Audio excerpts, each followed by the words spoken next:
Would you like to feel a greater, deeper connection with your audience than you've ever felt? I can guarantee you that this week's speaking tip will do that for you. Now, it's a slight edge principle, which means it's a slight change in the way you do things, but over time, it creates a significant difference in the impact of your speech. Oh my gosh, I can't emphasize this enough. It's one of the most common mistakes speakers make. And let me say this to you before I describe it with a live example. If you don't do this, will it kill your speech? Absolutely not. Your speech can still be good. But if you do follow this advice, it will put you way ahead of the pack when it comes to making a connection. So are you ready? All right, I think it's best for you to listen to a short live clip of me demonstrating this speaking principle, and then you'll hear from me again at the end of the audio.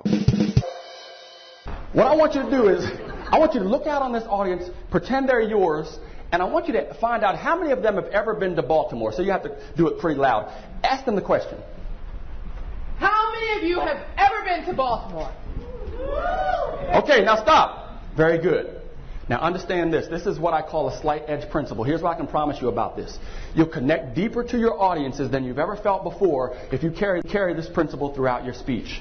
It's a slight edge principle, slight change in the way you do things that makes a significant difference in the impact you have on how your audience feels. When your audience members leave your speech, hopefully at the end, do you want them to leave thinking, whoa, I really felt like I was part of a group? Or do you want them to leave thinking, wow, Olympia was speaking directly to me?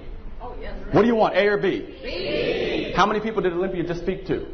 All of us. How many should she speak to? One.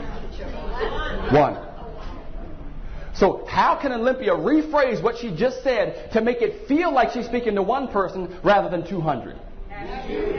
Have you ever been to Baltimore? Can you imagine? Should you, would you, could you? Singular. Here's the key. Write this down. Speak to one, but look to all. Speak to one, but look to all.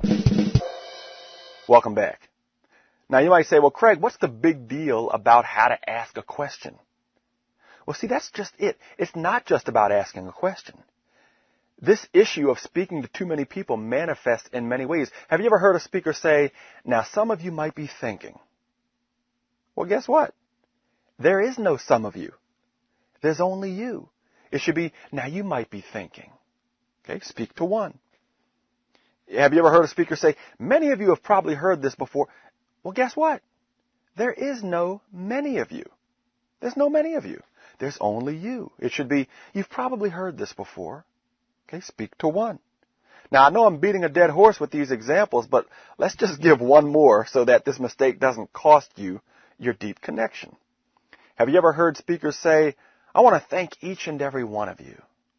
Well, you probably know where I'm going with this, but there is no each and every one of you. There's only you. It should be, I want to thank you. Okay, speak to one, but look to all. Now, if you speak to one, but look to all throughout your entire speech, believe me, you'll surprise yourself with how heartfelt and how deep your connection with your audience will be. And there's a way to test this as well. You want a quick way to always check to see if you're speaking to one, but looking to all? Use what I call the hallway test. If you were walking past one person in the hallway, would you stop and say to him, I want to thank each and every one of you for being here? No, because if you did, chances are that person would look at you and say, hey, buddy, I'm one person. Who else are you talking to, huh? That's your test. If your statement or question passes the hallway test, feel free to take it to the stage. So thank you for being here this week. I'll see you next week, and until then, keep speaking up.